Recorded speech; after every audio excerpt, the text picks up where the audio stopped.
Welcome back, adventurers, to another episode of A Hero's Guide to Asgartha. I'm Nick, And I'm Chili. and we're back at it with the best faction in Altered. We're back at it with the origin story for Chili and Nick. That's right. This is our favorite faction. The Ordis Whispers from the Maze. Look, I hate to admit it, Ordis was my first deck that I built. Why do you hate to admit it? Because I hate admitting that I'm part of the meta. Like, you know me, I'm all about not being part of this. So it's like it's a shame, but your new baby now. That's true. That's what I'm saying. But here's the thing: Goldring is not part of this. So I'm happy. I'm proud to admit that I'm a Goldring player. Maybe not so much. I'm like Ordis. So that's why, that's if you see my profile in Altered, I'm the Aphanis with the Ordis banner that you can pick for the background. That's so funny. Look, I felt this season, as we're going to go through the different cards, but I felt that the banner was passed from Waru to Sigismar, and I felt that it was going to get passed on to Goldring.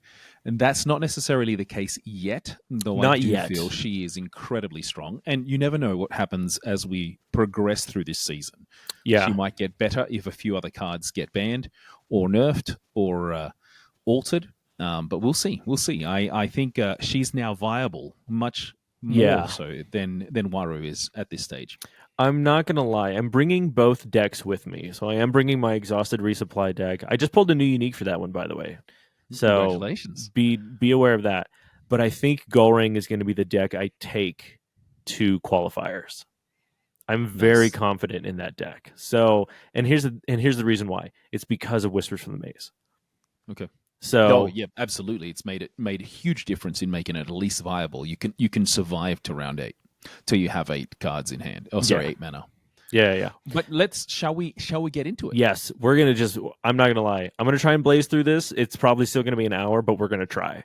So, starting, the only hero is our baby Sigismar is missing from sealed. If you're doing Whispers from the Maze sealed events, you can only use Goldring or Waru. I think it's always the right mode to remove any of the token spawners because they become the decks to play. So Sigismar's out, and so was Kojo when we looked at Bravos as well. So makes sense. I still think Sigismar is the strongest hero here, and is able to combat Aphanis better than most of the other decks. But given Tracer starting to come up and a lot of the robot style decks from Axiom, these decks do struggle against those at the moment. Yeah, it's really interesting too because I feel like Axiom is going to start coming up a lot more in tournaments and stuff. So moving on though, because here's the interesting thing is that a lot of Ordis and Axiom cards are actually shared in this set, I feel like. So it's going to be interesting to see. So we're going to start off first with Abby. Yes, this is one of your favorite picks. Yes. At least it was when we did this a few weeks ago. So, what do you think? That is correct. Now? So here's the reason: is I like Abby's scout ability because I feel like there are plenty of landmarks that deal with counters that care about getting more counters, right? So if you want to try and play landmark deck with some stuff from Trials by Frost or some stuff in this, Abby's just a good deck to have in because first off, it's pretty on brand. It's pretty on curve for mana stats, and it's any number of target cards. Yeah, I think this is a really strong card if you are playing with Goldring, because all your tokens will automatically have a boost. Therefore, you can augment them. Especially late game, it's giving you the ability of doing it. And to be honest, you might as well bring the Abby out as well. Yeah. If you're going to scout 2, you might as well pay the 3rd if you have the mana available to do that. So yeah, I want to play this in my Goldring deck, but I just don't have the rare slots for it. Yeah, I have it in my one, and it's 50-50 in terms of my own gameplay. Now, I am not the strongest Goldring player. I'll also say I'm no longer the strongest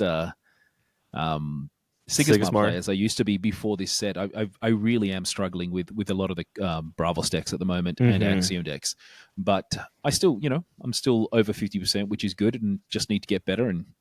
But I do see this being conditional. I don't know if we'll see much play in Waru, and potentially not really in Sigismar decks unless they're playing the Sig or any of the heroes if they end up using what's the card that basically any non-token any card that you play gets a +1. What is that one called? Oh, it's not Grand Endeavor. It's the other one. Oh, Monolith. Monolith. Thank you. Yeah, the Monolith. Yeah. So the last point that I'll make on this is the fact that this can hit everything, permanents, and that's why I was like the fact that it augments any number and the fact that it can hit characters and permanents. Yeah, I'm not gonna lie. If I wasn't specifically focusing on ramp in my Golrang deck, I would be playing this. 100% I'd be playing this because you play one. What is it? One open the gates with this. Brother, that's disgusting. That's 12 stats for what, 7 mana? That's a surprising thing, though. Open the Gates is not really a card that gets used very often, so you'll surprise a lot of people with that build, Nick. Yeah. So I might, depending on what happens at the tournament, I might end up changing out Ramp for Abby because I love this card. Genuinely, this card's so good. It is still Ramp. That's technically true. Not Ramp, but sorry. It doesn't give you ramp. Ramp, you mean the geyser, I'm assuming. Yeah, geyser. Okay. Yeah. But yeah, love this card. And nice. It's funny that the first 2 cards got recognitions. This is crazy. Yeah. So now, Aegis let Templar. me talk about Aegis Templar. Yes, please. The common is fantastic in and of its own. Yes. The ability of you're getting 3/3/4 stats for 3. You can split it up as you want in terms of how you're playing it. Scout 1, you just get a 1/1/1 out, but if you play the 3, you get 3/3/3. 3/3/4, but it's actually split up over 2 days, which is useful in many cases. This may be something that you can bring out against the hunger to get something still out there if that gets played. And also you're starting with bigger board state in day 2, especially on Sigismar. I chose the Scout 2 purely because my mindset was thinking about Golrang and how do you make Golrang become viable.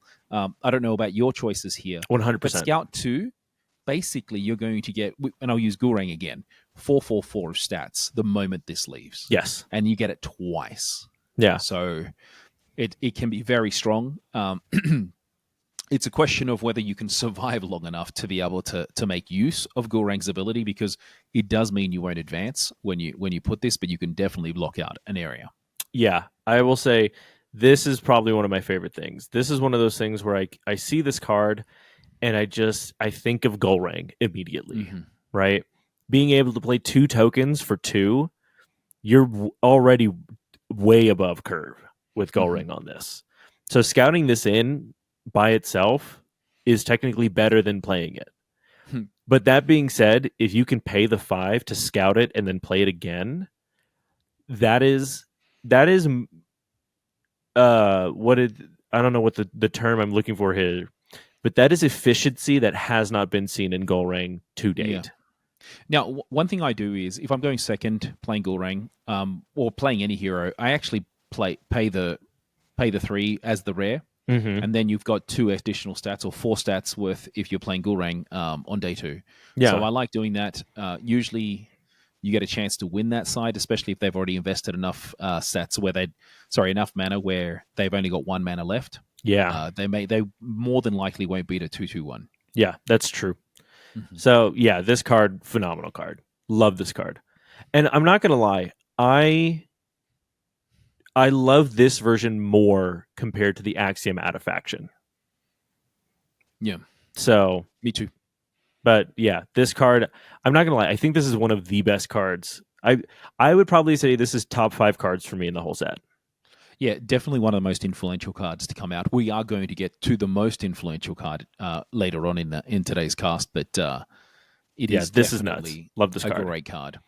Which then takes us complete opposite end of the spectrum. Ariadne, 5/5 for 4/4/4 in the common, or 4/4 for 3/3/3 in the rare. When an opponent plays a character, if there are no characters in the expedition facing me, that character switches expedition.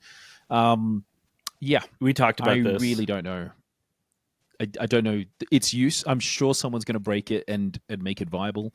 But for me, this is a bit of a head scratcher on how I would use it, given it is understated.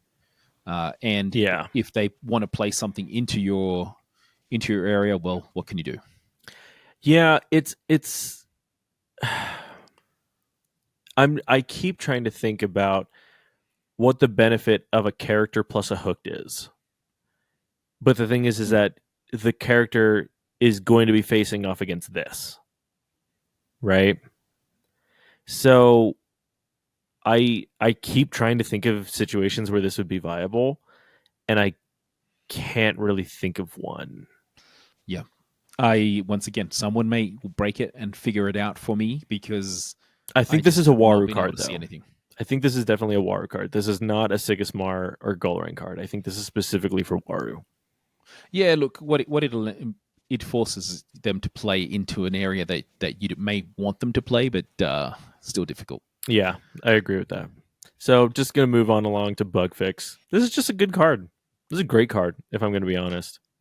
Yeah, and Bug Fix is pretty good. 1/2 cooldown, so you may spend one counter from a card you control. Once again, if you're playing Sigismar, you may not have the counter. If you're playing Water, you may not have the counter. But if definitely you'll have that if you're playing Gulrang, and just take one out of your one of your recruits.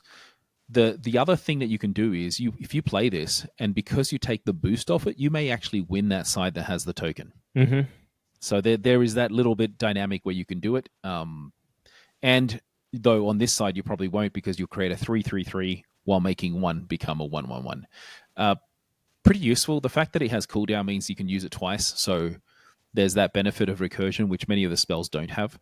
Yeah, I feel like a lot of the rares in this set getting cooldown make them a lot more important. Mm-hmm.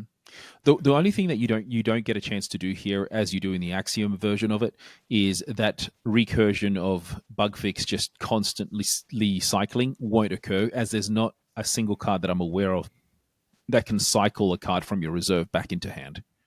There might be some weird uniques that let you do it, but not that I've seen. I've not seen it, but there may be some. Yeah. Yeah. Okay, moving right along. All right, this is your third one. You're going through these quick. Yeah, don't worry. There's only 5 though. So Bug Out Bag, I really like it. So basically, on stat 2/2/2 from hand and from reserve, also another 2/2/2 for 2, and you also get to resupply. So it's not very bad. Good. The only problem with it, most people would use this in a Gulrang deck. The only problem is because you're not winning for many games, it's just going to sit in your reserve sit in your field for a long time. So that's the downside of playing it in Gulrang, because once again in Gulrang it's a 3/3/3 for 2. Yeah, so it takes some time to get into your reserve. Yeah. So, and then when it does come, you may have a few other things if you've got multiple gears going into it. But even if you don't use it, use it in other factions, it is pretty strong. I really like the ability of bringing these gears out. Anyway, that's why I chose it. Look, all I'm going to say is I can't wait for the day where they start making apparel and merch, and they actually make this. That's what I'm waiting for the day. Yeah, so, the backpack that looks like a bug. Yeah, this is going to be great. Okay, moving on to Bumblebeat. I didn't select this one. Did you? No, and I'll be honest. This is weird because the more I look at it, the more I think that it's good, but I'm scared to put it into a deck to try it. So I use it in my Sigismar deck. I think it is fairly good. You automatically are going to get the second boost to make it basically from reserve 3 to get a 2/2/2 out. Yeah, that's true. Because of your token that you get. Especially the other thing you can do is if you back this up with Aegis Templar, so put Aegis Templar first, then bring this out, have it in your reserve, you're going to get both tokens overnight. So it's useful, and the fact that it's anchored. This is something that we don't get a lot for Sigismar. So if you're looking for an anchored deck, this is great. 3 for 3/3/3 potentially, and anchored, and anchored. Normally with Muna, you get it actually at a lower rate. This is actually on par for what you're paying for 2 turns. So has huge potential. The fact that it only costs 1 from hand is really good to win a side, and Sigismar's trying to do that early on. Unfortunately, there is no synergy with Waru at the moment, though, because it is not a bureaucrat. Yeah. Again, the more I look at this card, the more I'm like, I'm pretty sure this is actually a good card. I think the 3 costs for the ones is throwing me off because, it takes me a second to get to the bottom of the card. So, yeah, but I do think that this is actually a really good card. I think so too. So I think we might see this a little bit more. But again, I don't know. People might want to play it safe rather than cool because it's a cool card, but I don't think it's a safe card. Yeah, look, if you don't get the benefit of the third one, it's not as strong, but it's still anchored. Yeah, I guess this would care for augment decks. Like if you care about stuff that gets boost in reserve, and then you can augment stuff, and you can that matters. Yeah. So back to one of your favorite cards, Abby. You can do that, and Abigail, she's the apprentice to someone, right? Yes. I'm gonna find that out. I think she is. Anyway. Yeah. We're going to move on to my third favorite. Another strong card. Honestly, Ordis just keeps on getting cards that just give it unfair advantages. I'm not going to lie. This card has won me games. Mm-hmm. And here's the thing. I am actively looking for rare versions to put in. I do not have any versions of this in the rare. You don't? I don't. I don't have a single one. You can borrow mine, man. Because here's the thing. When you need it. This conscription is so good. This card rips so hard against so many decks right now. So conscription is 2/2. It's a spell. The common has fleeting, and it says target an expedition, create X Ordis 1/1 soldier tokens in it, where X is the number of card in target player's reserve. Mm-hmm. First off, busted as heck. Already, even if you just do this once, you play this against a Fen deck, you play this any deck that cares about Anansi, this is huge. Any deck that cares about resupply and anything about like getting cards into your reserve, this card rules. The best part is that you play this in the rare. I'm pretty sure this counts for itself if you play this in the rare. Yeah, absolutely. Oh, well, maybe if you're targeting your own reserve, you might have to play it and then target without it going to reserve. Yeah, the common and the rare have exactly the same after it resolves. word. Never mind, it says it right there. So the cooldown effect is the only reason. So you can play this twice. I think this is a phenomenal card in Gulrang. Yeah. Again, we're talking a lot about Gulrang because there's so many cards that really are tailored to her ability. Yeah. I mean, look at the art. It's literally saying that this is made for Gulrang. Although the common has got Waru. That's Waru, true. So, is it Waru or is... I think it's Waru, yeah. Yeah. So, very useful, very strong. If you're playing, as you said, if you're playing against any of the decks that resupply constantly, you have the ability of getting 3 cards potentially in reserve. The most I've gotten off of this is 5. Against... who was it against? Against Axiom. Oh, really? Nice. Yeah. I would have expected it against Fen, so... I haven't played a lot. Very strong. I haven't played against Fen, but this card rules. I love this card so much. Okay, moving right on to Designer Drone. This is your 4th one. I know. We're going really strong. I know. So I chose Designer Drone with a mentality of looking at the traditional Sigismar build where you're trying to get some of your permanents out. Monolith, Grand Endeavor. Grand Endeavor, any of those. The problem I find with it is, given the easiness of removal nowadays for permanents, whether it's the Grems, whether it's anything, the Hunger, Duel of Grit, Duel of Grit. Or no, Duel of Grit doesn't hit permanents. Doesn't get no. permanents. So it may not see as much use, and we're seeing Sigismar start to move away in many decks from having any permanents. Mm-hmm. But if you are going to play the permanent deck, this is really, really strong. I'm not going to lie. I had an instance yesterday where we had several times where permanents got removed, like back to hand, and we just kept playing them.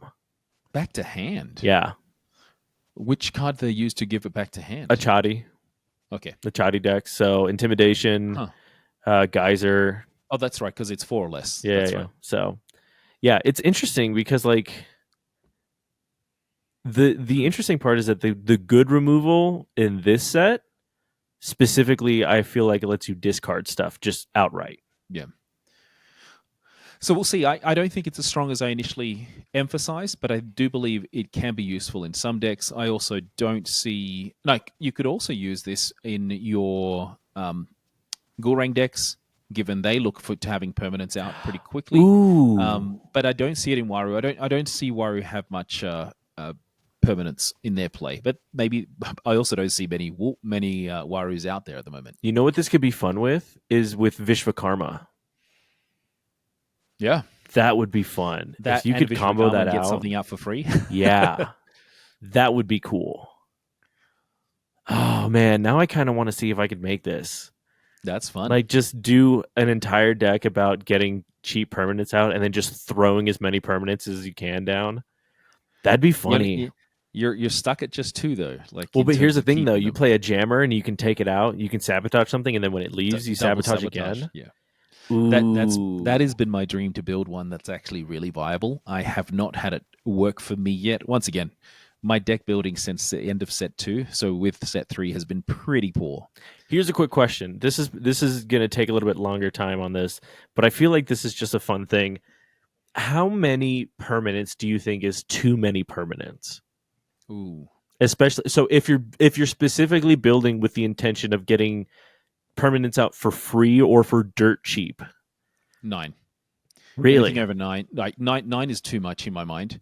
Just remember, most permanents do not give you board state. And you've got to try to get that board state. 9 basically means so that's out of 39 cards. 39 cards, you're looking at about 9%. Yeah, that's a fair amount. Then you're guaranteed basically in your first 3 rounds to get 2 of them, or more or less. Yeah. So with you starting with 4. Also, I think your percentage was off. Is it 9 cards out of 39? 10 out of... So if you take it to 10 out of 40...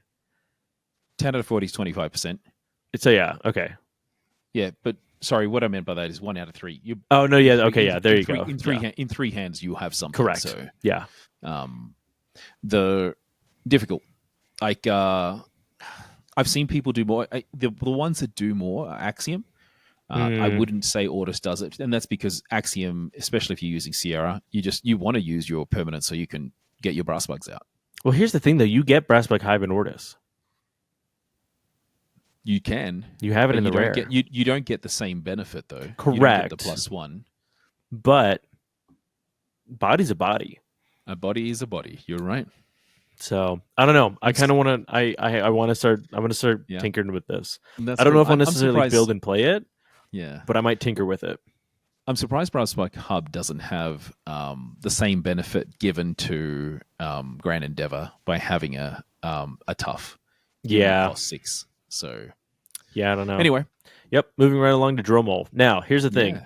In the rare, this card sucks, in my opinion. Okay, that's not true. It doesn't suck. But I don't know that I would play it. Right? So it's 2 from hand, 3 from reserve, 2/2/1. When you... Wait, did we talk about what this... It doesn't matter. We're just moving on. 2/3, 2/2/1. When you play it from reserve, you can spend a counter from a card you control or in reserve to sabotage. And then it has a passive ability, as of most of cards in Ordis right now do.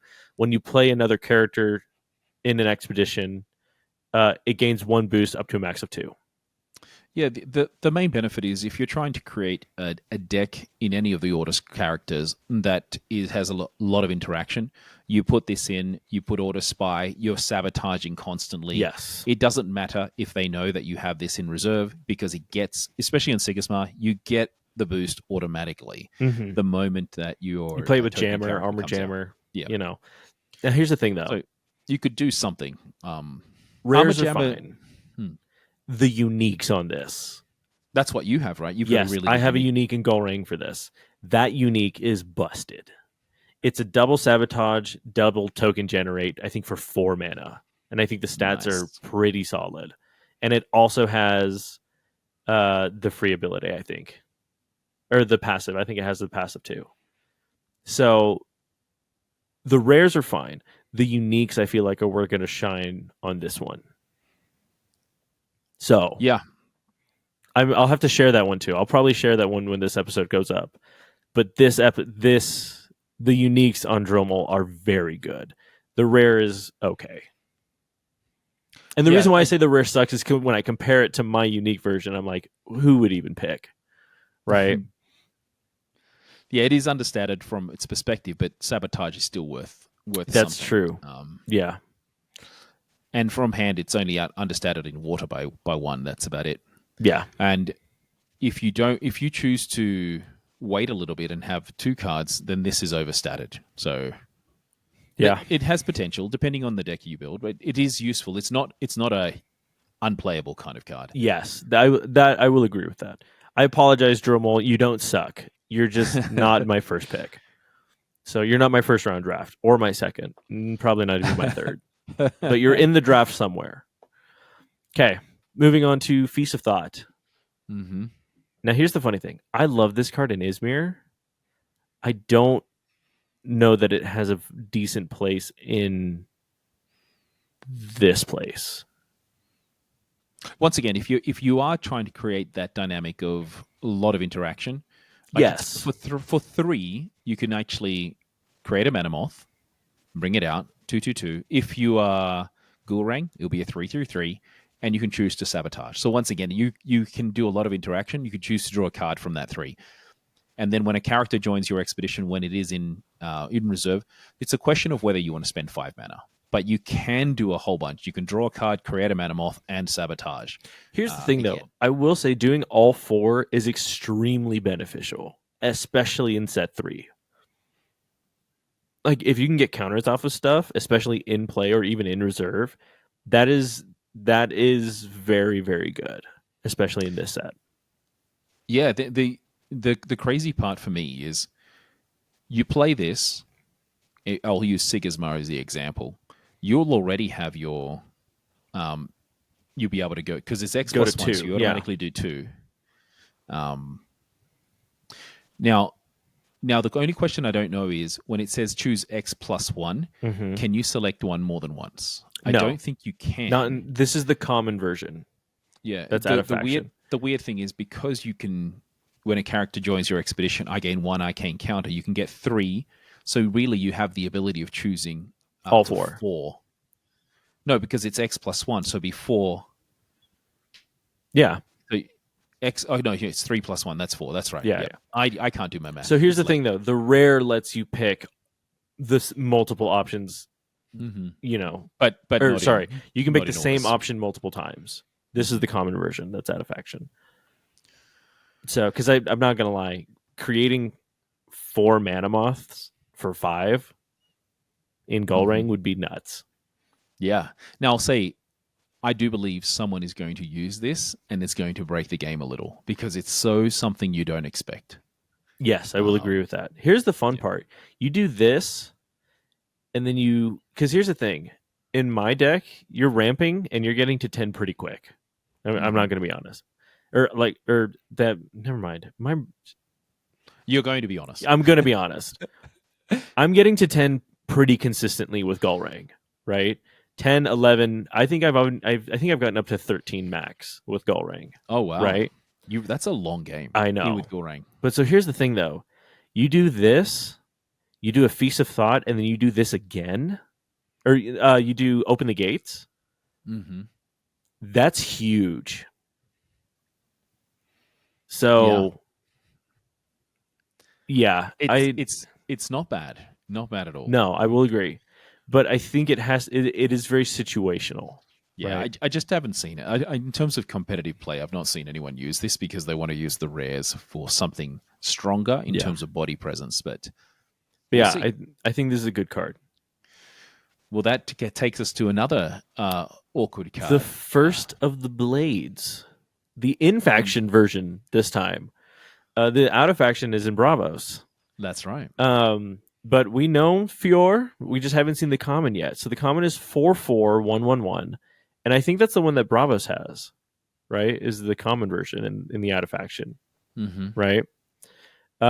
We've talked about this. If I'm boosted, I am eternal. I gain 1 boost per character in my expedition, then send them all to reserve. At night, I lose 1 boost. Yeah. It's Here's the thing. I think if you're going to play this, you have to play it in Gull Ring. Why? Or no, not Gull Ring. Sorry, I'm thinking of getting a boost per boost on characters. Never mind. That's bad. No, this is Sigismar. You never want to play this in Gull Ring. Yeah, this is Sigismar. You lose value. Yeah, especially because he has to be a character in its expedition, not across the whole board. Potentially, like if you have a boost style deck on whatever hero you have, then this has potential because you can keep on giving it boosts. Because it's 4, at least it's not susceptible to off you go. But there is a lot of cards that now can target 4 or under. And there's also a lot of cards boost. Exactly. Yeah. License removal. Yep. I will say the artwork is really good in the rare. Like his hair just become long and luscious and flowing. The gold trim. I would not be surprised if somebody tries to cosplay this. This looks good. This looks just phenomenal. reminds me of a musketeer, though. Like so much like a musketeer. Yeah, and the fact that this is the wrong iteration is even funnier. Like That's the fact right. that this the is story. Yeah, this isn't even what he looks like. It's like, what are you doing? This is not my sword. Yeah, this is so funny. So, I don't know. The card looks great. Again, we had this problem with Muna. The card looks great. It kind of betrays itself, though. So, yeah. I don't know. We're going to go to Grand Bois, though. Grand Bois is a 4/5. 3/3/2. I believe this is the rare version in Muna, but you may have a target opponent draw a card. If you do, I gain Anchored. When an opponent draws one or more cards or resupplies, I gain a boost. And then it has a passive ability. When another character joins your expedition, I gain 1 boost up to a max of 2. Quetzalcoatl. This card combos really well with Quetzalcoatl. Yeah, it's not too bad at all from a perspective of you're going to get lots of boosts. The only hard part here is you're getting the boost, so therefore you're more susceptible to removal, whereas Quetzalcoatl creates another token. Yeah. Well, see, that's the point, though. That's the point that I'm trying to make. If you combo this with Quetzalcoatl, you're getting a body and a boost. So technically, you have a lot more spread because, like, not only are you getting the bodies, but you're still also giving this Anchored. You have an extra body on the field, and you still have a Quetzalcoatl. So you definitely have a lot of. I don't know. It would. Yeah, you're getting a lot of stats on the board. Now, in that case, then what you'd be looking to use this in is in a Waru deck more than the others because you can automatically get Quetzalcoatl to sleep. Oh, security. That's the word I was. You have a lot of security with but the you're combo. Giving an opponent a card. That's you're true. Getting them a draw. That's hard. But once again, you are getting it anchored for that draw, so it's up to individuals to say whether it's worth it for them. For me, probably not. I also haven't got a deck that builds around this. The other cool thing is it's also got Bumblebeat in the background, so that's pretty cool. It's the only other cool thing it's got. Yeah, it's and this is one of the trip darts. This is Kohlrabi's reveal that he made. So, and Fiore was Trickster's reveal. So there you go. Yeah, these are good stuff. Okay, Health Inspector. I don't know how I feel about this card. So it's 4/4, 3/3/3. Cards in your opponent's reserve cannot gain counters. And the rare is understated by 2. So the common is understated by 1. The rare is understated by 2, but it says all cards in play or in reserve with counters can't gain counters. Yeah, so the annoying part is in the rare, they can still gain the first counter or the first set of counters. So if they're playing what's a Hydrocaner, I do believe they still get all 5 counters. Yeah. I think it all happens at once. Yeah. Where it's useful is if you're playing against Basira. Yeah. So that way they can only get the one single boost. Well, Basira, anything in Axiom that cares about, when you tap it, get a boost. Yeah. Anything in Izmir that deals with arcane counters, So again, this card is useful. I just don't know that I like it. yeah, it's also useful against Muna with a lot of the That's cards true. so if they're trying to play the build where they want to resupply the one that only costs one, then they can't get the second boost, right? Yeah. So they can't get the extra one.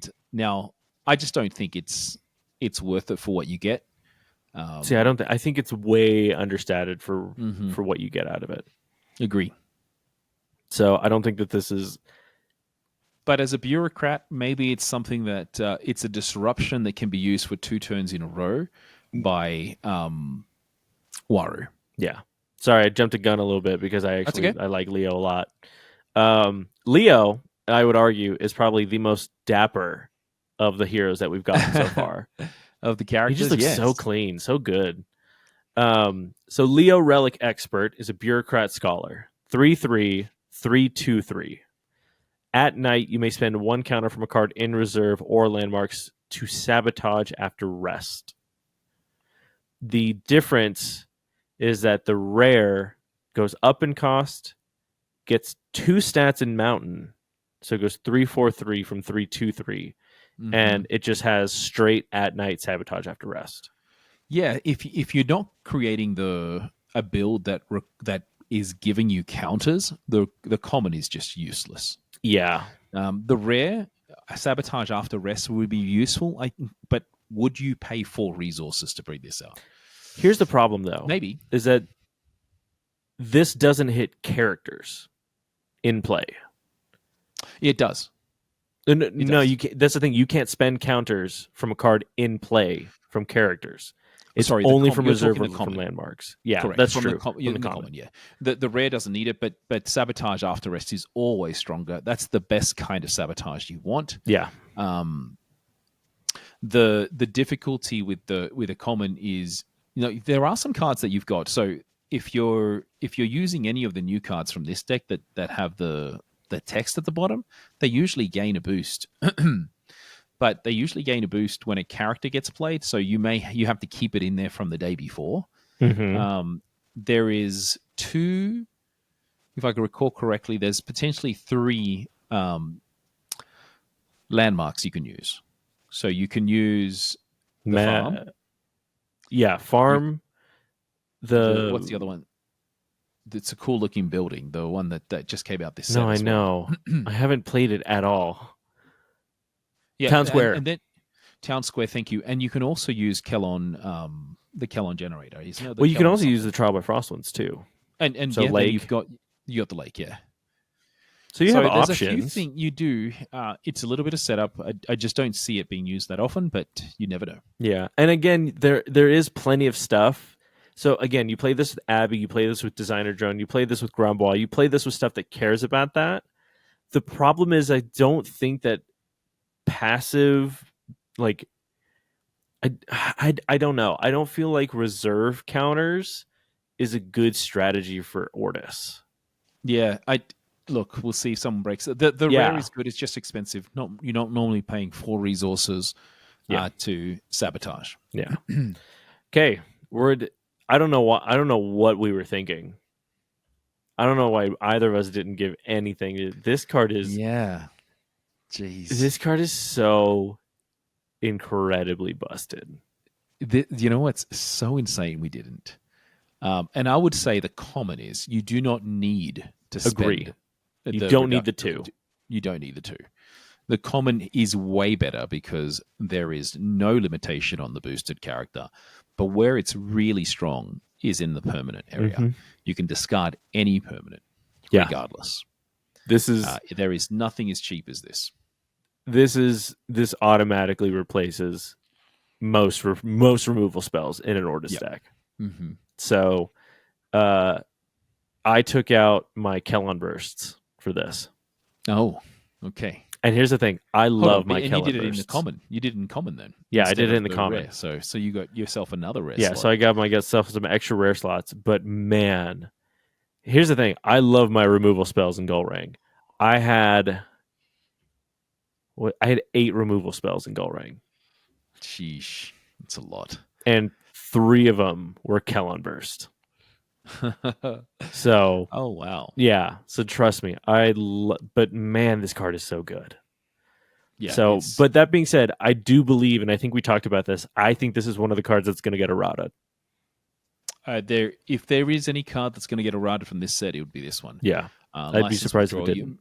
Based on how much hate it gets in the chat, in the Discord. Yeah. Basically when we had the discussion about potential erratas with the guys from Alter TCG blog, Bravos Hatter, TCG blog, K by name, and Kyle. Yeah, so the issue we have with this is like, could there be a limit? Like you can only go to 5 or can only go to 4. When someone spends 6 and you're removing it with 3, it's just hard to swallow for that player. Yes. So we'll see what happens. They may do nothing, but I do believe that something, if there is any errata, it is going to be that. But let's go to the next card, which is Luminous Swarm. Another card getting anchored. So Ordis getting a few different cards that provide anchor. I don't think I've seen this be played once in any of the competitive decks that I've, any of the tournaments that I've been part of, both as a player or as the announcing team. But it does get anchored, and at noon, target character in player in reserve gains 1 boost. So it's just the one, unlike the one in Muna, which you can get 2 boosts. Just get 1. I like this card. It's useful, but once again, there's an encouragement to use more expensive cards at the moment. Yeah. So, and I don't think that there's anything in Ordis that really cares about 0 sat stuff. So no, there's nothing on that front. Yeah. But 3/3, so it's almost the same as what's the one that sleeps? What's his name? Waru? No, the character you can play that you can sleep. Sandman. So same, basically 4/0/3, 4/0/3/3. The only difference here is it can get anchored twice. So that's true. I actually think it has potential, especially one of the issues that Ordis does have, especially in the Sigismar build, is they run out of cards. If they don't have enough draw, at least this allows a body to stay in the field longer. All right. That's fair. Like I said, I like this card. I just don't know where I'd put it. So, okay. Gosh. Do we even need to talk about this card? I think everybody knows what this card is right now. So we're on to Messick Tat. This card is nuts. I think this is one of the other cards that might get errated. 4 from hand, 4 from reserve, both in the common and the rare. So stupid. So the common, at noon, create an Ordis recruit for each of your expeditions that's tied or behind.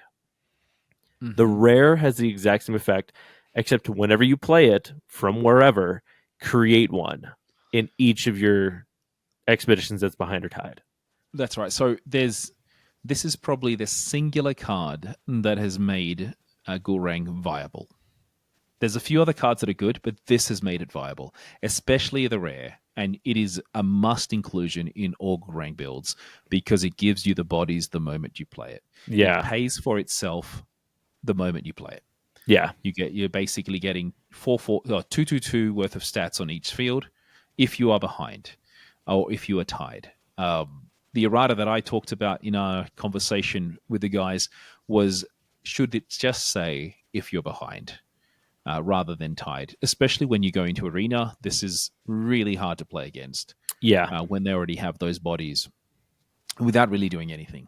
Yeah, this card is actually nuts. Like, if you're not at least playing the common, I don't know what you're doing. I don't know why you would play the common when you should be playing the rare. I play the common. What? I play the common. Dude, Gulrang is so rare hungry. Okay. That's the problem. Gulrang is incredibly rare hungry. But it's for, I guess the only thing, if you're trying to play more of an aggressive Gulrang build, you don't want this. Correct. Because it automatically stops you from progressing. Yeah. I play very aggressive Gulrang. So I like this card. I have it in my deck. I will agree that the rare is probably one of the best cards in this set. I played in the common. Okay. No, that's pretty cool. Like that, once again, it's nice to see different builds. Here's the thing: is that both cards are viable. Like there's like 100% the rare is always going to be better. You can play both of these and still win games. Yeah, for sure. So that's where you know a card is good, is where you can pick which one you want to play and still come out on top. So that's my opinion, though. I love this card, but this is insane. Okay, Ordis Accountant. 2/3, 2 all. You may spend one of my boosts to have a target character gain a sleep. And then same thing. When another character joins your expeditions, I gain 1 boost up to a max of 2. The Ordis rare is the exact same. The only difference is that when you play it from reserve, you can have the character that gains a sleep gain 2 boosts. Yeah, very much a Sandman effect here. Yep. But playing it from reserve as opposed to from hand.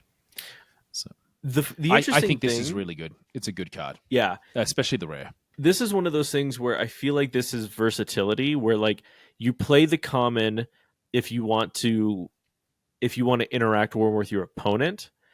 You play the rare if you want to interact more with your own expeditions. Mm-hmm. So this is a really good case of you pick what you want. Yeah. Right? Now, I've seen people use this in the Sandman, whether you use the common or the rare, basically so that you can sleep uniques that give you draw at dusk. Mm-hmm. So then you're constantly getting that additional card to draw and finding ways of getting those uniques to stay relevant. Yeah. So cool. That's very cool. interesting build, but I like that idea. Yeah. So yeah, I feel like Ordis Accountant's also a very versatile card, depending on if a sleeping stuff is what you want to do, especially for bureaucrats, right? This comes in with Waru. It itself gains a sleep. Something else gets a sleep, right? You know, when you're playing it from reserve. Mm-hmm. So this has a lot of potential, I think, in Waru decks. So, okay. Now we're getting to one. Okay, first off, here's the question for you. How do you say this bird in Spanish? Isn't it the Ordis crier? What kind of bird? No, the bird itself. I don't know. What is it? So for me, this is a guacamayo. Guacamayo? Yeah, that's how they say them. Because here's the thing. So my mom is from Venezuela, right? Uh-huh. My uncle used to raise these and sell them. That's cool. Which is insane. Because I'm pretty sure that's illegal. A macaw. Yeah, macaws, yeah. Okay. Yeah, the word in Spanish, the word that I know is guacamayo. So before my uncle passed away, I'm pretty sure he used to go out, grab these, and raise them, and then sell them to people. So first off, I love this card because this is the color too, like the blue and gold macaws. So I'm just trying to remember if the macaws had the mohawk. No, you're thinking of because that's what this looks like. It's got like a mohawk. Yeah. You're thinking of the cockatoo, which is Australia. Yeah. So anyway, I love this artwork. Cool. First off, this brings back memories. But so Ordis Crier in the common 1/2/1/1/0. Fine, cool. He's a body you can put on the ground. He has the passive ability that all the Ordis cards have. The rare is so good. It's 1/3/1/1/1. So it gets a stat for an extra cost. But you get to ready 2 mana orbs by spending one of its boosts. When you play from reserve. Yeah, when you play it from reserve. This card in Sigismar, every Sigismar deck needs to be playing this, in my opinion. If you have the thing is, Sigismar struggles because it plays so low to the ground. The only struggle is that they don't have enough cards to continue to basically leverage it. Now, that's fair. This allows you to increase your curve. So I think there is potential on that front. I just use the common at the moment. but I can see your point, because 2 additional resources is fantastic. Yeah. Technically speaking, I should also be playing this in my Gullring deck. Mm-hmm. The problem is that it doesn't get me more mana orbs. It just gets me my own mana orbs. So that's why I don't play it. So, but I love this card. This card is such a good card in my anything that gives you access to not necessarily more resource, but gives you more mana to do stuff. I feel like it's good. Yeah, it's incredibly useful. Yeah, I like this card a lot. So that's why I put it on there, because first off, good memories. Second off, great card. Okay, Ordis Dispatcher. Yeah. 3/4, 3 all. You can, when you play it from reserve, you can spend 1 boost to create 1 Ordis recruit in your other expedition. And then same thing, same passive. Play another when another character joins an expedition, gain 1 boost up to a max of 2. The difference is that the rare lets you create 2 from reserve. Yeah. I like this. The more I read it, the more I want to play it in Gullring. Yeah. Sorry. Yeah, I agree. It's late. It's late. I know. I like this card. Again, rare hungry. Like, you have to be... The problem with Gullring is that you have to be very intentional with the way that you build it, right? Yeah. And if you have a way that you like playing Gullring, it's really hard to cut stuff out to put in other stuff that seems useful. Like, it's almost like you have to build multiple versions of the same deck, but they're nowhere close to each other. Yeah. I'm just trying to figure out how... This is actually overstated no matter which one you have. Correct. Because 3/4 3/3/3, you're going to get that automatically. Yeah, that's on curve. And from reserve, because you're going to get the additional hero. So that's not bad at all. Yeah. Yeah, so either you're getting 3 for 3, sides, which is good. Yeah. Yeah. So either you're getting 3 for 3, or you're paying 4 for potentially 5, 6 in Gullring. Right? Because it's going to keep 1 boost. You're going to spend a boost to pay the token. So, Yeah, at a bare minimum, it's on curve. It's 100% on curve. Yeah. 3 for 3/3/3, 4 for 4/4/4. Either you keep it in your body, or you spread it out over 2 bodies. It's the same. Yeah. Turn 1, this is absolutely winning you a side. Mm-hmm. So that's one way to look at it. Yeah. Okay. Well, most cases, yeah. Yeah. So here's the interesting thing. Have you seen the meme of this? This is one of the best memes that they've ever done. They called it Qui-Gon Informant. Oh, that's awesome. And I don't know why, but that actually made me laugh probably harder than it should have. Like as in Star Wars? Qui-Gon? Yeah. Nice. So, Korgan Informant, 3 from hand, 2 from reserve, 2/3/2, Scout 1. And when you play it from hand, you remove up to 2 counters from target card in play or in reserve. Yeah. First off, the amount of subtext that this has on the character. It is a character, bureaucrat, mage, and messenger. Mm-hmm. That's crazy. Yeah, it's pretty useful. Like, yeah, it's got a lot. Bureaucrat, mage, messenger. I would use this. You have the opportunity to really mess with anchored decks with Tasia, because they get those boosts, and then to have it be non-existent is pretty strong. Especially if any of those cards that says when I have 2 or more boosts, I get something. So the same thing you can do with Bravos characters that want the 2 boosts to get a benefit. I'm thinking the guy that looks like a Street Fighter character, Pendekar, that basically sabotages. Yeah. So you can basically take all the boosts of Pendekar out, and it's useless for sabotaging. It doesn't get it seasoned. You can take things off those cards that have seasoned. Yeah. It can be useful. I don't see it get much play, though, in Ordis. I think potentially in some of the builds in Izmir it will, but not so much here. Here's one of the interesting things. I think out of most of the cards in this set, and if I'm going to be honest, in most of the other sets, I think this is one of the better after use that Ordis has gotten. Yeah.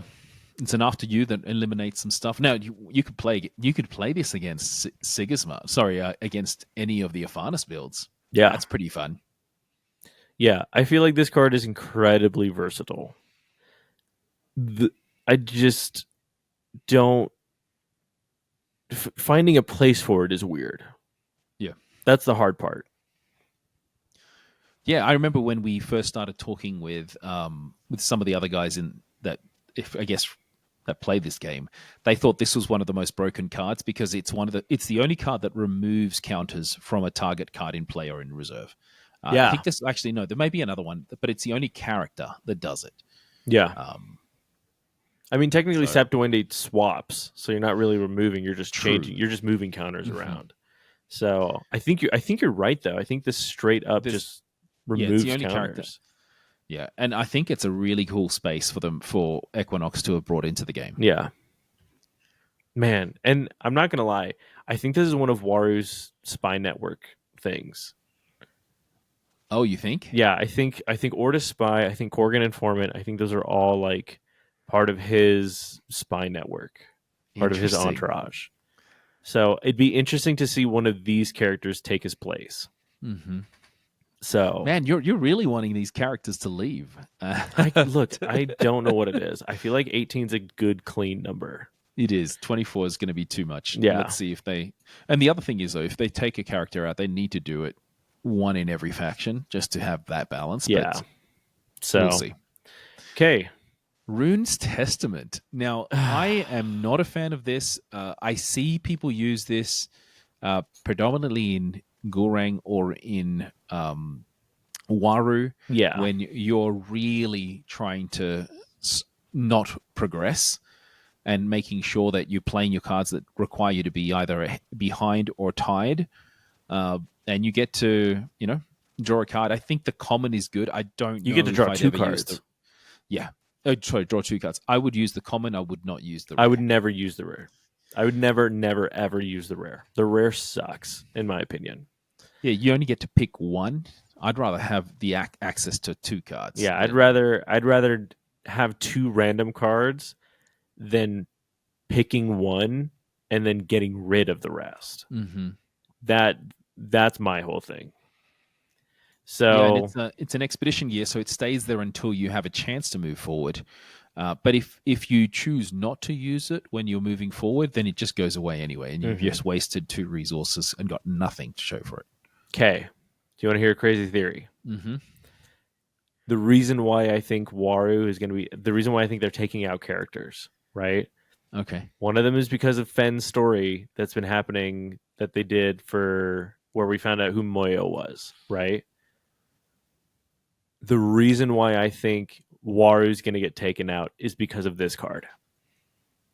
Okay. I think there's like a conspiracy to keep Rune hidden where there's like a group of people who don't want Rune to be found. He finds this because there's nobody else in this room with him. He finds this, and then it sets off a chain reaction where this is the reason why he gets taken out. Wow. Like he found something that he's not supposed to see. And people want him killed for it. Okay. Wow. That's my opinion. The conspiracy theory is deep. Brother, trust me. You are... Ladies and gentlemen, welcome to the Conspiracy Hour on A Hero's Guide to Asgartha, starring me and only me. So, I love it. I love the storytelling. That's great about this game. Like I love this card's art, but the card itself, like I'm trying to use it. I think I'm taking it out. Like the card draw is fine, but it's super conditional. Mm-hmm. And late game, you almost never want to be using this. This is like turn 2, maybe turn 3 at the latest. Yeah, I mean, just you know what? You know where I would probably play it? In Sigismar. Yeah, I think this is great for Sigismar. So you play it in Sigismar. You play a 1 cost on one side, and then play this on the side that you're more than likely going to move forward on. Yeah. And then you may have gone behind by 1, but now you have 2 cards. Yeah, you have so much more versatility. And this is the thing. This card I think was built for Sigismar because you go like most, if not all Ordis decks run out of steam so quickly. Yeah. And so, The other benefit of using it is like if you're winning on a side and when you really wanted to draw a card or sabotage, because you need to be, you need to either not progress to get those benefits. You just plop this out, and you stop them from progressing, but you also don't progress, and you get 2 cards. So there's yeah, 2 cards plus the discard effect or the additional card draw. There's yeah, lots of opportunities. Yeah, there's deck builders that will use it, and I think it will be strong in those. It's just not my game style. yeah. And I think the fact that you can choose to, it's like you Well, can have this stick around. no, you can't. Oh, Remember, no, that's true. Because then yeah, even if it if you moves, don't yeah, use it it, goes if to you reserve. move forward, it goes to reserve. Yeah, That's true. Never mind. I want this card to be good. I really do. It might be. So maybe I'm just playing it wrong. So I don't know.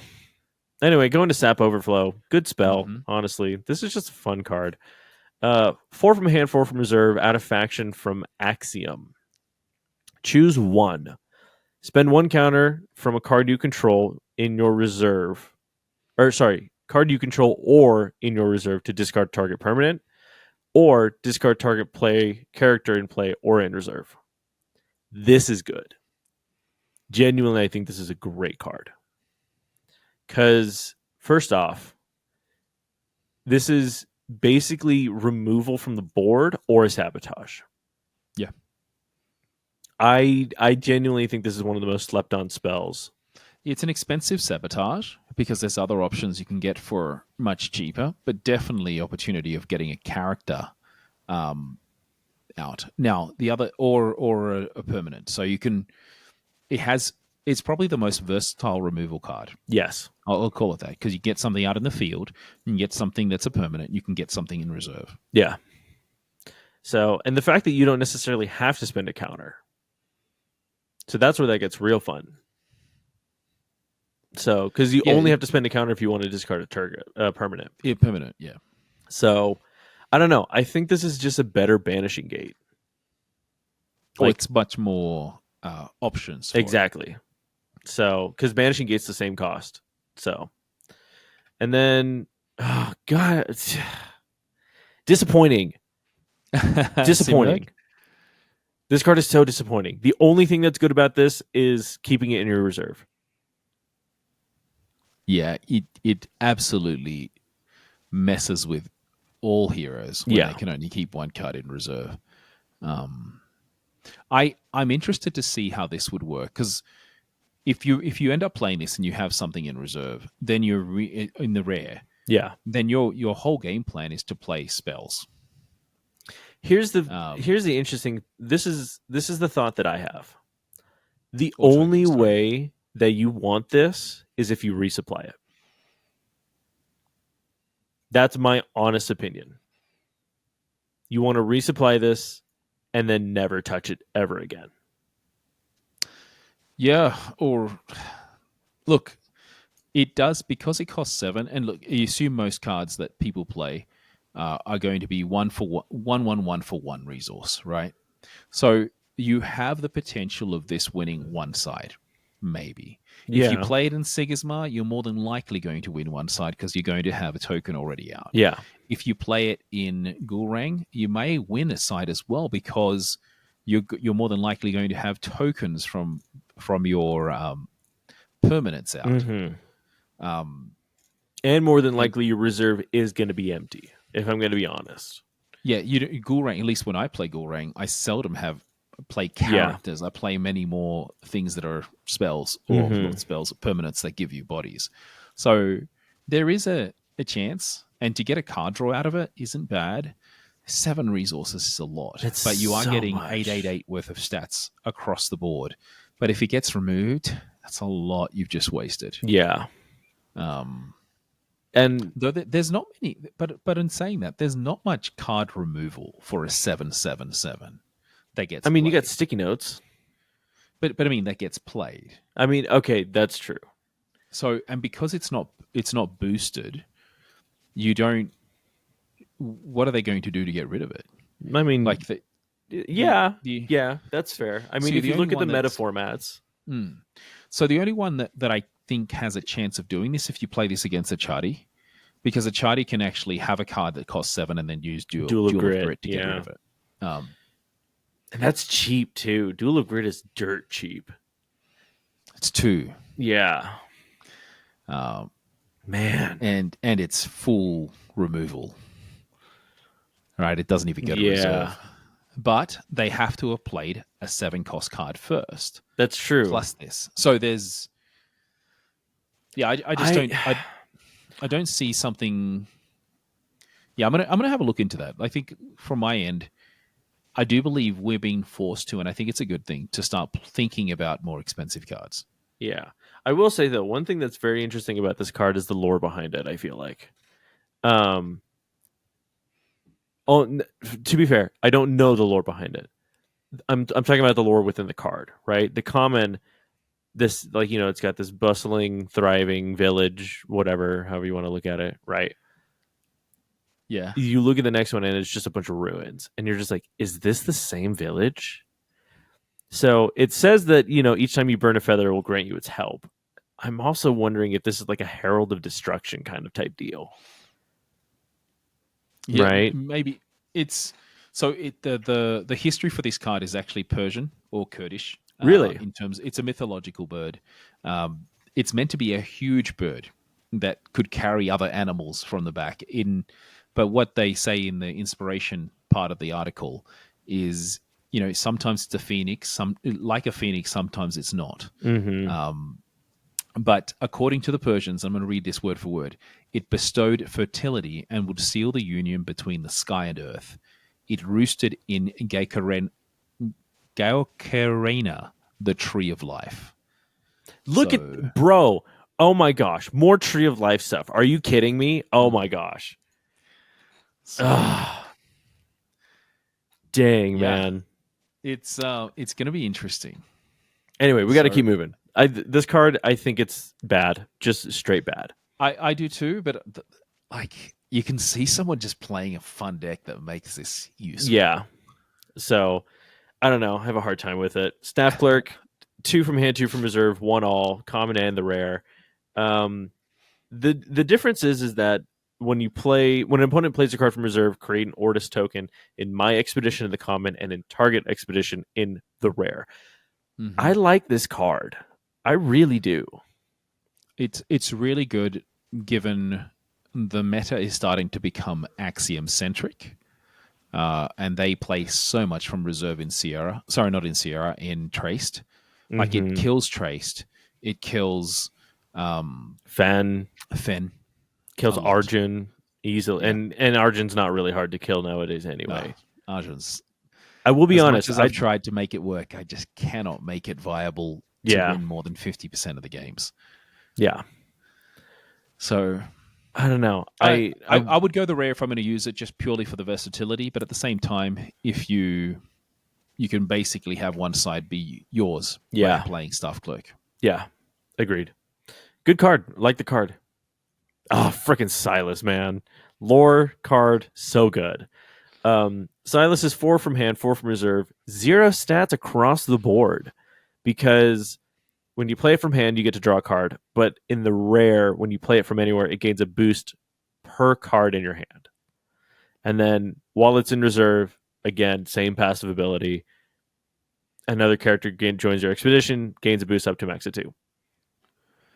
Yeah, it has potential to be really strong.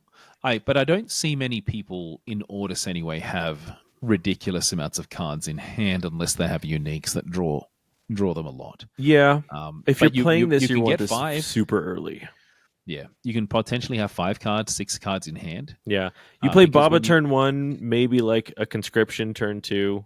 Mm-hmm. You know. You can't play Baba though right now. It's that's true. Ordis then you play Rin's Testament turn 1 with look, there are potentials. Yeah. So I don't know. I like this card. The lore behind this card is super good. The mask, super interesting. Yoshi. Did we talk about this card with Yoshi? Did we talk about Silas? It wasn't with Yoshi. I believe it was with Loki. No, I know we talked about it with Loki too. I don't. Dang, I don't remember anymore. So we do know that he is the same mage that was with Aphanis as an older guy. He just is Yes. a body shifter. Yeah. So yeah. Yes, that part was confirmed by them. So yeah, but man, he's a bad guy, but ooh, he looks so good doing it though. This card art is phenomenal. Like that. Yeah, this is a fantastic card. I love his robe, like his little cape thing. So when Loki came dressed up as him when at the Leal tournament, he did. Yeah. Mm-hmm. Wow, bold choice. Yeah. Well, I don't think he showed his soul. He wasn't showing skin the way this man is, but yeah. Oh man, I'd be surprised how many people are actually that ripped too. Are you kidding me? Yeah. But I've seen Silas be played though. Let's back to the game. I've seen seen it be played. I've seen it be played a lot because it's another card draw. Yeah. Okay, moving on to the farm. We've heard of the farm from. I guess this is. I guess I didn't think about this one. I forgot that this one was in Ordis. We already know about this card. 3 from hand, 3 from reserve at noon. Food counter for each character you control, and then you resupply when you spend 2. This is basically a Waru card. Yeah. In this faction, I think it's actually a pretty good Waru card because you're more than likely going to be able to have 2 cards. Basically, every day after day 3, you'll be able to get a resupply. Yeah. So I feel like this is a good thing. You play this turn 1. And then you turn 2, you just start throwing stuff out. Yep. So, yeah, I think this was. I think they knew that Waru and Gullring were hurting, and so this set was specifically meant to boost those cards for this set. Yeah, although I still think Sigismar got some great play. Agree, though. To play. Here's the thing: Sigismar didn't need the boosting, though. It just helped augment what he already had. So. Okay, this is your last one. I did. So Town Square, and I'm basically chose the rare here, which is 3 costs, but at dusk I gain 1 morale counter per character you control. Spend 6 of my morale counters. Characters you control gain 1 boost. I chose the rare over the common. The common allows you only to choose in 1 target expedition, but you're only paying 2 to bring it out. This is for everything you have. Yeah. In a token build, sorry, not in a token build, in a flood the board build? Flood the board, basically token spam, then you're basically going to get to boost everything up by 1 almost every day. So huge opportunity here. Yeah. It's whether or not you're willing to take a day off to bring this out to begin with. You're susceptible because it costs 3 or less. You're susceptible to it being removed quite easily. But if they don't have removal, this can become very strong. Yeah. Here's the question, though, and this is where this gets interesting, because you turn 1 this, right? Mm-hmm. You turn 2 Messictet, or even Grand Endeavor, right? Yep. Then you start doing threat assessment, right? Because what's like. That's a hurt. That's a real place of hurt for a player to be in. Is do you want to risk you playing this pretty consistently, or do you want to risk more bodies on the field? Yeah, right. But I think that there's lots of cards that can target this. The Grems is the one that I think of being the easiest one to bring out, as you're seeing a lot more Axiom. Mm-hmm. But because it's just 3. Yeah. So, and the Grems basically, they can discard a permanent with hand cost 3 or less. Granted, it's only from reserve, but the fact that Axiom cares about putting stuff in reserve. Yeah. Yeah. Now, if you're not playing against Axiom, then they have to spend some resources to do it. Yeah. But, it has potential. I like it. I think it's a fun build. But there is a lot of removal for permanents now. Yeah. I think if you're going to build a permanent deck that cares about like reducing cost and stuff, this has to go in. 100% This has to go in. This is just a good card. Okay. Yeah. The Wayfarer. This is funny. This is a second last card, by the way. This is a funny card. 3 from hand, 3 from reserve. When you play a bureaucrat, roll a die and reveal the top card of your deck. When you reveal a card this way, if it's a hand cost equal to the die's result, draw it. Yep. Do you put it back on top of your deck? Yes, you do. Okay, I was gonna be then if you play more than one bureaucrat, then you have the potential of rolling enough to be able, like 1 in 6 chance every time you put when you play a bureaucrat. Yeah. In more than likely, if you have this out, you'll get 2 chances to draw the card every turn. Yeah, that's a good way of looking at it. So basically, then if you're looking at it from a game of chance, is 1 every 3 days you'll get a chance to draw a card. Yeah, I think it's really funny because I think we talked about this in Muna. This is for Ordis players that want to play Lyra, but are sorry, it wasn't in Muna, in Lyra. Yeah, or no, because there was a card in Muna that also cared about rolling something, and we said that like, oh, this is for Muna players who wish they were in Lyra and still want to gamble. This is the same thing for Ordis. This is for the Ordis players that wish that they could play Lyra but still like to gamble. Yeah, I only see why we're using this if you have uniques that worry about rolling a die, which I don't think there's a single one in Ordis. No, I don't think so. Well, there might be some from like set 2 or 3, or set 2 or set 1, but not a lot. I've not seen. Yeah. But that takes us to the last card. Yeah. So, Moyo. Moth Breeder. Yeah, I think this is Moyo. You're making me ask the question. Do you want to take us through the card? This is 4/2, which, first off, 4 is quite a bit. 4/2, 2 all. Scout 2. And when played from hand, create a mana moth in target expedition. Well, it's evenly statted. True. It is evenly statted. I don't know that. I mean, okay. I think you're only playing this. Well, that's not necessarily true. I don't know. I feel weird about this card because when I think about it from the perspective of Gullring, I don't know that I want to play this. Right? Because it only gets me the token once. Granted, it's a 3. It's a 3 cost. Like it's a 3 stat token. Mm-hmm. Yeah, it's a question of whether you want to use it for 4. Do you want to bring 5 resources? The good thing with it though is you can choose target expedition. So if you ended up playing it on one side, you can have the token go in the other, so you can still advance on one side. There's that potential. I think what confuses me is that you can do either or, right? Like this is I think the reason why this card doesn't make sense to me is because you play it for its cost, or you scout it and pay its cost. It's a good after you in that case, right? I mean, granted, it is a good after you, right? The 2 costs creating the mana moth.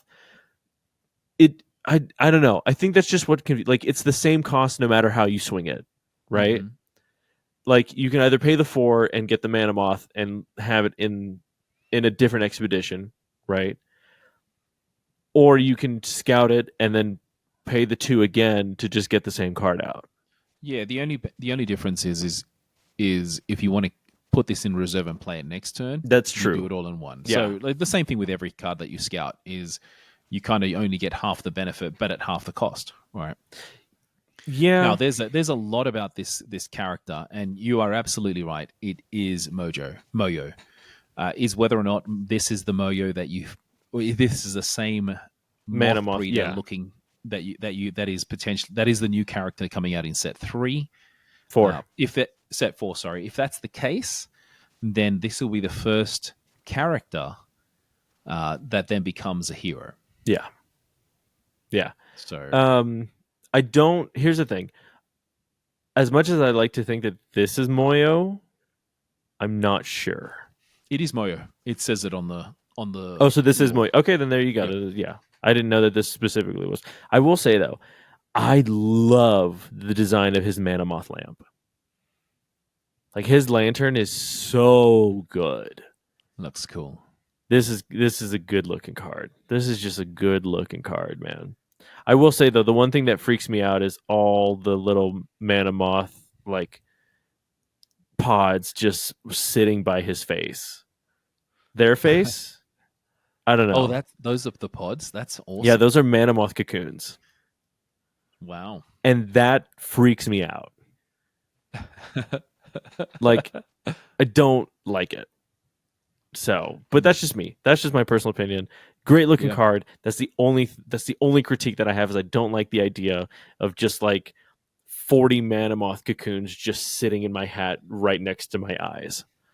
So that's my only complaint about the card. Are they also in his cape? Because if you look at the it back, looks like it. I don't know if they're. well, I think that's just design, like you know, the design of the cape. I'm 99% certain that those are actual cocoons in his hat. Jeez. So weird. Anyway, that's the end. Ordis is great. Long live Ordis. See, the thing for me is, I think the character that's going to come out is Saskia Averina, which is so Moyo is almost like an intern to Saskia Averina, so that's his mentor.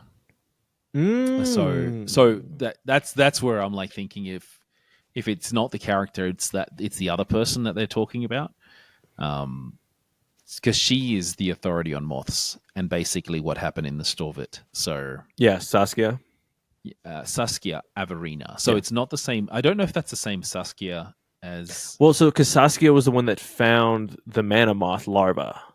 Yeah, but she's in Muna, isn't she? Yeah. So then I believe it's someone else. Interesting that an Eidolon. Well, no, because Saskia's not an Eidolon. Is she? Yeah, I don't think so. We're gonna find out. Yeah, I don't know. That'd be interesting. We got to figure that out. Anyway, Ordis is great. Ordis will. Here's the thing. It's gonna be really hard to dethrone Ordis, I think. But I think you might see it in this set. You think what? Sorry, I said it's gonna be really hard to dethrone Ordis, but I think you might see Ordis getting dethroned in this set. Yeah, look, I honestly feel there is a lot of opportunity. I think Bravos is the strongest faction at the moment, but I also we're seeing Axiom come back up. Muna is probably the one that has taken the biggest hit in terms of its standing. But I'll also say, when we looked at Lille, there were no representation in the top tables from Fen. Now you had one in who were they playing? They were playing who's the jokester in Nevenka? Nevenka. So you had one Nevenka, which was surprising, but they did really well. But we'll see. I just think Muna's going to struggle. Yeah. There's so much that really targets their strength in this deck. But I've been beaten playing my Ordis deck with Muna a couple of times in the last few days. So yeah, we'll see. I honestly, on a personal note, mate, I need to start playing my strongest decks rather than the fun decks in preparation for Dallas. Yeah, that's the same. That's why I'm like, I need to spend 1 week just playing a ton of games on BGA with Ordis, and I need to spend 1 week playing with the Faunus, and then just pick one. Yeah, that's it. I'm gonna build my strongest and just go with that. And even if it's not the strongest deck, I need to know it. That the repetition is so important. All right. Well, Nick, that's take us to the end. So that's been another fun one. This has been my favorite of all because it's the character it's the faction that I wouldn't say that this is my favorite. Okay. This is the faction. Okay. This has some of my favorite cards though. In the next few days, we're going to end up doing Izmir, and that will be the end of it. Yep. For this Izmir is my favorite. Okay. Izmir is 100% my favorite. Got some really good stuff in Izmir, man. Such good cards, but we're gonna get to Izmir later. So you better have notifications on YouTube. You better be following us on Spotify because when Izmir comes out, all of these are going up on Spotify, but you can catch them first on YouTube, youtube.com/guide to Asgartha. I don't know. We're gonna find that. It is Guide to Asgartha. There we go. /guide to Asgartha. Look for it. We're gonna put it somewhere eventually. We just got to do it. So until that, just take a nap. Go to bed early. Don't be like us. Don't record at midnight. Go to bed at a reasonable hour because you have work in the morning, you have school in the morning, whatever it is. Get 8 man, hours of sleep. I got to get up in 5 hours to get ready for work. So Oh, fun gosh. times. Okay. All right. We'll absolutely see you guys on the next one. Hasta luego. Ciao.